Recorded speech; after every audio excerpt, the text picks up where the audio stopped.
which will wind up in your heart against the things of Yahweh, tell them to take a long walk off a short pier, but honor them.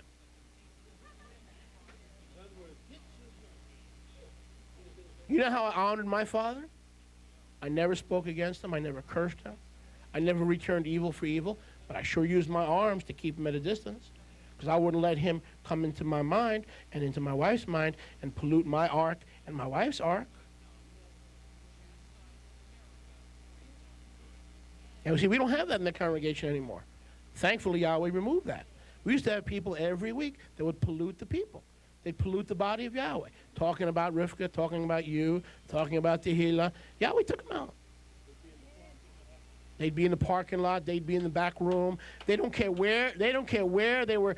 They were inviting imaginations and inviting thoughts that were not clean, that were divisive. They didn't care where they were. As long as they were focusing in on these imaginations, Yahweh, they were not allowing Yahweh to work on their heart. If you're allowing Yahweh to work on your heart, the whole world can be collapsing, and your heart is his ark. It's covered by the blood. It's covered by his goodness, and there's a high priest doing his work on it. What love of the Father.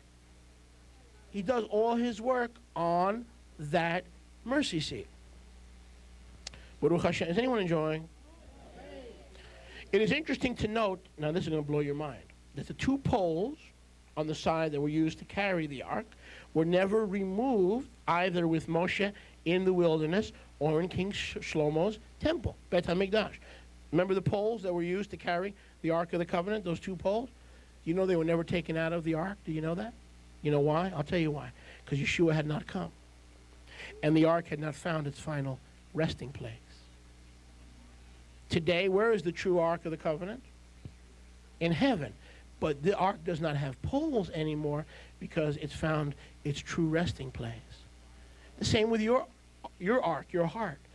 It won't be moved when it finds its rest in heavenly places. Ephesians 1:4. In Ephesians 1:3, look at this. Blessed be Eloha, the Abba of our Master Yeshua HaMashiach, who has blessed us with all spiritual brachot in our automobile dealership in Miami Beach. Where are these spiritual brachot? Where does the Ark of the Covenant now find rest? In HaShamayim, in Mashiach. The reason the Ark always had poles in the wilderness, even when they camped, in Solomon's temple, even when they built Yahweh a house to dwell in, is because the resting place, the Ark had not reached its final rest. Why? Signifying that Yeshua had not yet come. Isn't that beautiful? Today, if you could see the heavenly tabernacle and the heavenly Kadosh HaKadoshim where Yeshua appears before Yahweh for us, you would see the Ark of the Covenant without poles. It can't be shaken. Because soon, everything that can be shaken will be shaken, including your mind and your stinking thinking. And the reason you've been having trouble in your walk with Yahweh is because you've allowed the poles to be reinserted into the sides of your heart.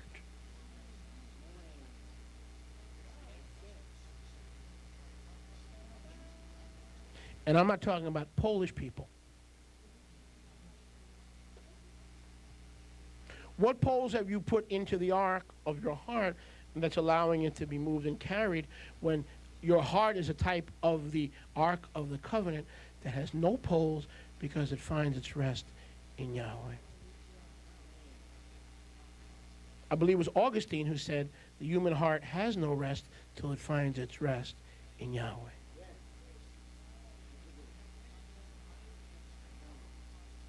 You know why a lot of believers don't know where they belong, where they should go, how they should live, with Torah, without Torah, at B'nai Yeshua, away from B'nai. You know why they don't have a clue? They've allowed the arks, they put poles back in the sides of their heart. And Yahweh said, no, when I brought you into salvation, I took the poles out. So you won't be moved. So you'll be one of those people that cannot be shaken. Only those hearts that cannot be. What does that mean? Soon everything that will be shaken can be shaken, and only those things that cannot be shaken will remain. Is it St. Peter's Basilica? No. Is it the Mormon Tabernacle Choir? No. What is the only thing that, when everything is finally shaken in the Great Tribulation, what is the only thing that cannot be shaken? A man or woman's heart that finds its rest in Yeshua. That knows that it's a heart that needs both the blood, the Kohen HaGadol, and the Torah to be a fully polished and complete heart that doesn't need poles to rack it around. Baruch Hashem Yahweh. Todah Rabah Yahweh. On the mercy seat, on the ark, is the one and only place where both houses of Israel touch and are seen as equal, receiving the same life and the same identical life in the life himself. And I'll close with this, but this is going to be a very long close. It'll be a very long close, so stay with me. Back to Melachim Aleph. Melachim Aleph. Chapter 6. Yeah, 1 Kings, Melachim Aleph, chapter 6. In verse 22. You're going to love this. This is talking about the dedication and the building of Shlomo's Bet HaMikdash. Verse 22, the whole Bayit, the whole house, he overlaid with gold until he had finished all the Bayit. Also the altar that was by the speaking place, he overlaid with gold. What did I tell you was the ark? The ark is the altar in the Kadosh HaKadoshim. It was overlaid with gold, meaning the blood will cover you, the Torah will keep you, the high priest will intercede for you, and if you stay in this place called life, you'll wind up as an altar or an ark that is gold in the master's hand. Eob said, I know my heart, and I know when he tries me, I will eventually find life and come forth even as tried gold. Amen?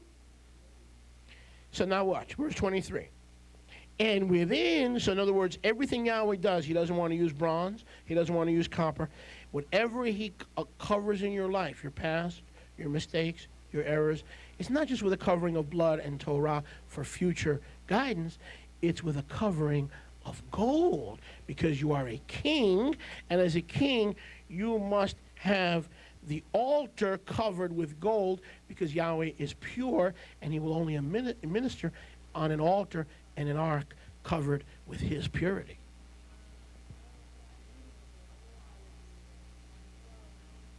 So he covers the ark in gold, just symbolic of the way he covers our heart. Watch this. And within the speaking place, he made 2 cheruvim, just like in the wilderness tabernacle of Shemot 37, from olive eitz, each 10 cubits high. Notice, each cheruv representing what? One house of Israel, in the speaking place, meaning Yahweh wants both houses to have the blood and the Torah, not just one house to have the Torah and one house to have the blood of Chesed. He wants both houses to have it all. The design of each cherub was identical, indicating Yahweh's desire for equality for, to, and upon both houses of Israel, and this took place once a year, as we know, on Yom Kippur. Let's continue. Verse 24. 5 cubits was one wing of the cheruv, and 5 cubits the other wing. So how big were, not only were they identical, they were equal what? Size, symbolizing one house can never get puffed up against the other house. They were both not only cut from the same cloth or the same metal, and they only had unity when they met over the blood and the Kohen HaGadol and the place of atonement, but literally they were made from 2 olive trees. Those are the 2 sticks of Ezekiel 37. Amen. The 2 olive trees, but those 2 olive trees covered with gold, notice, were each equal size, 5 cubits, from the uttermost part of one wing to the uttermost part of the other was 10 cubits. Hello? From one side was 5 cubits. The other was 5 cubits. From one side all the way to the other were what? 10 cubits, meaning in both houses of Israel, you'll find a remnant of the 10 lost tribes.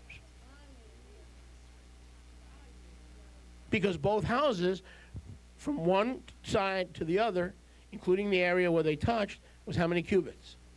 10, meaning the 10 tribes. Well, I don't know where the 10 tribes are. Look in both houses, you'll find them. A lot of the people today who call themselves Jews are really Ephraimites. A lot of people who think they're Ephraimites are actually Jews from Havana. I saw an article in this week's Jewish Journal. There, in Miami, there's a Cuban synagogue. A Cuban synagogue where the president, the rabbi, they're all from Havana. It was in this week's paper, in the Jewish Journal. So a lot of Ephraimites who really have Jewish blood. Baruch Hashem Yahweh. Verse 25, and the other cherub was 10 cubits. Both of the cheruvim, verse 25, were one measure and one size. Verse 26, the height of one cherub was 10 cubits, as was the other. Okay, that indicates, verse 25, they were both the same size, equal weights and measures. Both were used for both houses to receive the blood and the mercy and the work of the Kohen HaGadol. Notice the cheruvim symbolized the people, but the people were not in the place called life. Do you understand? The Kohen HaGadol was working on behalf of both houses, but none of those people were allowed in the place except the one man. So next time you sing an old Christian song, I enter the Holy of Holies, it is baloney. Because if you entered the Holy of Holies, you can put Yeshua in retirement. You don't think Yeshua would like to retire? Of course not. So we don't need to be something we're not. We do not enter the Holy of Holies. Those two cherubs entered the Holy of Holies because they symbolized the people that were waiting for the impartation of life outside. Baruch Hashem Yahweh. Look at verse 27. And he set the cheruvim inside the inner bayit. I don't want you to miss that. Not only is the speaking place called the Kadosh HaKadoshim, it is the bayit within the bayit. It is a house. What house? It is the house of the believer, symbolized by what? A cubicle built 4 square, symbolizing the house of our eternal abode, as both houses touch each other in the blood, the Torah, and the truth of the ark, our hearts, that we allow Yahweh to work on. Are you getting this? We are not in there, but our representatives are in there, the cheruvim. But notice, what is another name for the Kadosh HaKadoshim? Hello? Avon calling. What is another name for the Kadosh HaKadoshim? The Bayit. Meaning, that was the house within the house. Because Yeshua is the wheel in the middle of the wheel. Hallelujah. And in our house, in the house of Yahweh, there is a people who go all the way to the holy place because they realize they're waiting for the impartation of life to come out of the Holy of Holies. So that is the house within the house. There's the way, there's the derech, the emet, there is the truth, but then there's a place within the place, and that place is life because we are saved according to his life. The house gives you the blood. The house gives you the daily sacrifice. The house shows you the way. The house gives you challah for Shabbat. The house gives you all those things we discussed in past weeks. But it is the Kadosh HaKadoshim that is the house within the house where Yahweh speaks to the heart. Or should I say Yeshua speaks to the Father and then speaks to our heart. Hello? You see that the life, the place called life, the mercy of life, the furniture of life, the priest of life, all come from the place called life, because ultimately we don't just want Yeshua to show us the way and the truth. We want to go into the house within the house. What kind of house? Your new house, silly. The one you're going to inherit when you get into the Shemayim and you die and your spirit goes to be with Yahweh and then heaven comes to earth. People always ask me, are we going to be in heaven or earth? Yes. Our spirit goes to heaven. In Revelation 21, heaven comes down to earth. The two sandwich beautifully, peg over peg, like with those pegs, they sandwich beautifully. And then we can spend, heaven becomes earth becomes heaven. Yeshua is all and in all. Hello. And in the end, when he has finished the kingdom, he'll turn it to the Father, and then Yeshua will be in the Father, and he'll be in us, and we'll all be one. Baruch Hashem Yahweh. Baruch Hashem Yahweh. Look at verse 27. He set the cheruv in the inner bayit, and they stretched out the wings of the cheruvim, so that the wing of one touched one wall, and the wing of the other cherub touched the other wall, and their wings touched one another. That's unity over the blood, over the Torah, and over the ministry of the Kohen HaGadol in the middle of the room, but you missed it. Why were their wings up, not only touching each other over the lid of atonement, but notice, their wings touched one another, but each wing touched a wall.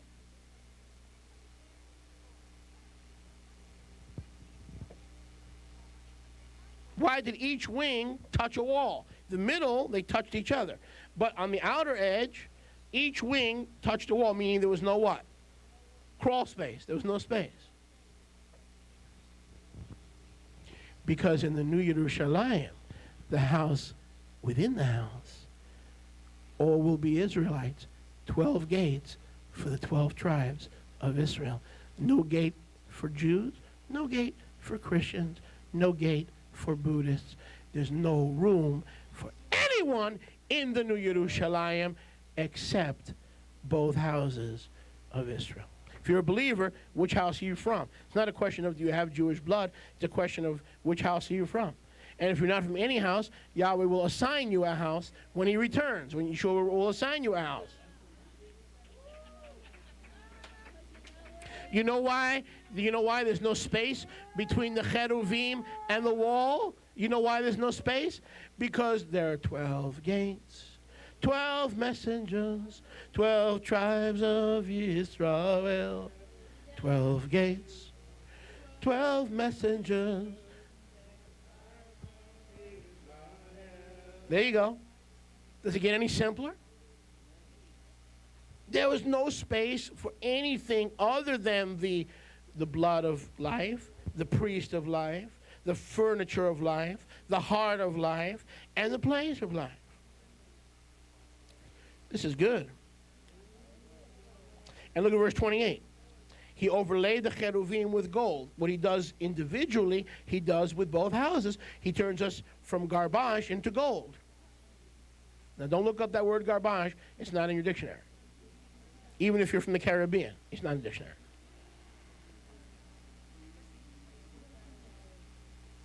What does the rabbi have against the Caribbean folks? Can I tell you what I got against it? Can I be honest? They're just too nice. They never get angry. They're just so loving, forgiving. That's what I got against the Caribbean folks.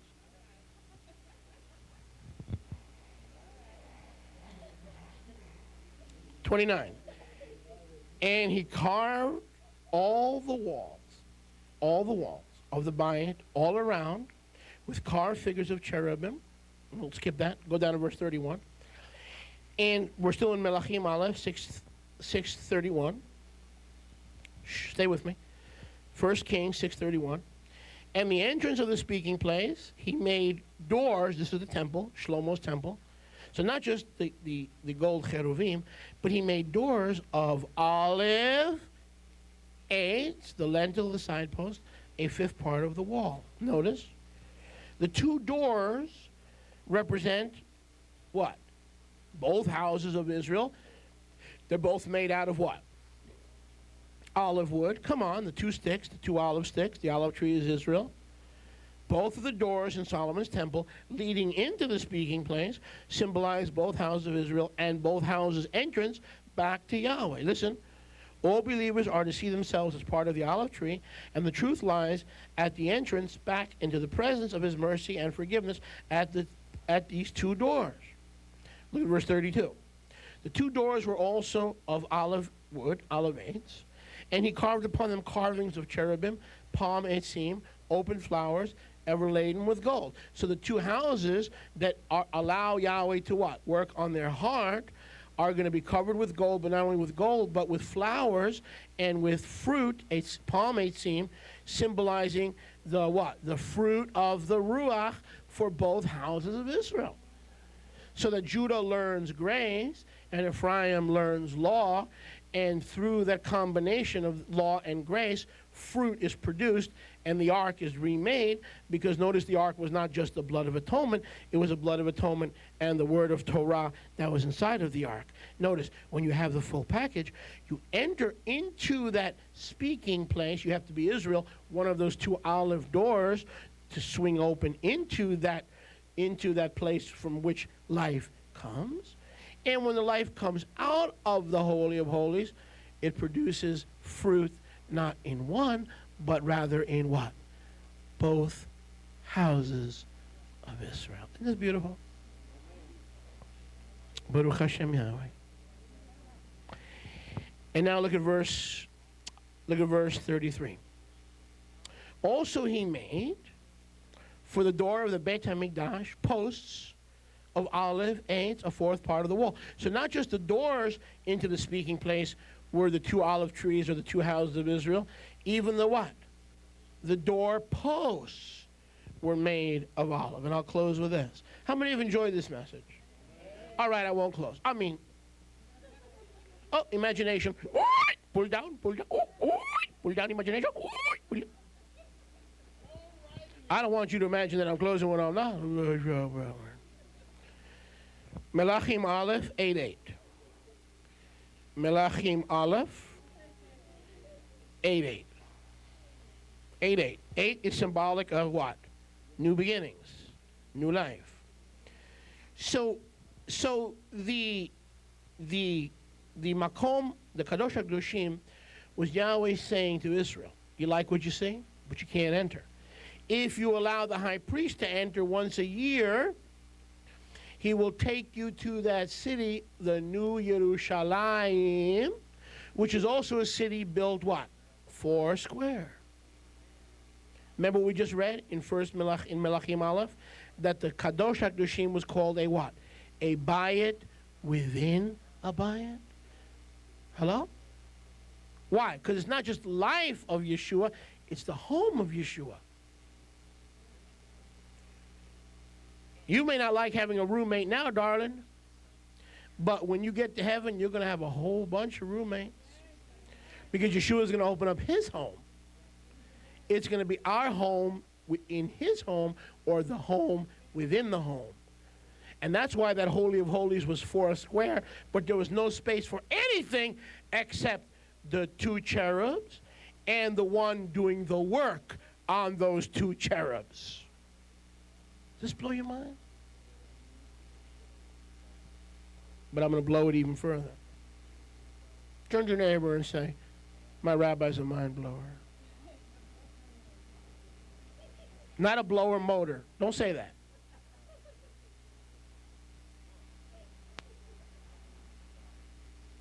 Who said he's full of hot air? My rabbi is a mind blower.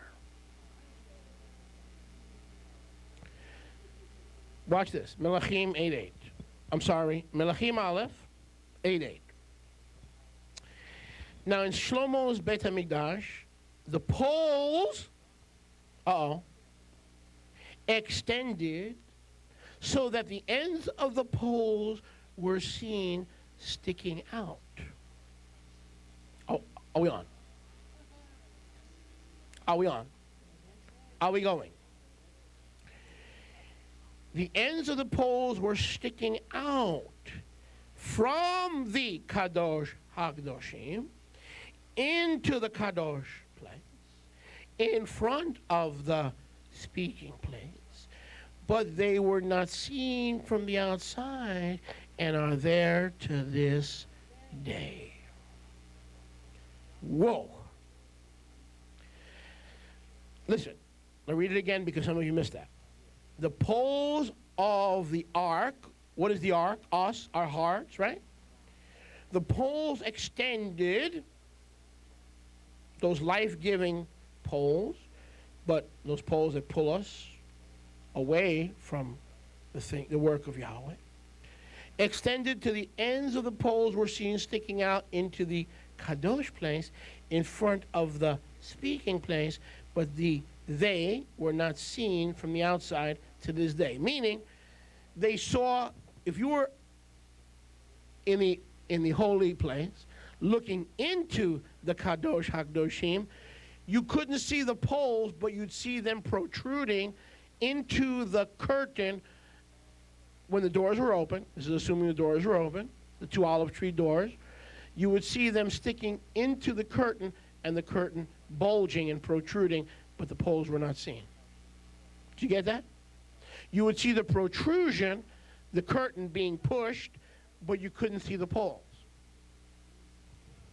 In the same way, we can't see the poles in our life that the enemy sends to shake the ark of safety, our hearts. We don't see it sometimes, but we know the poles are there. But we don't always see the poles. But more than that, another meaning, a remez, is this: eternal life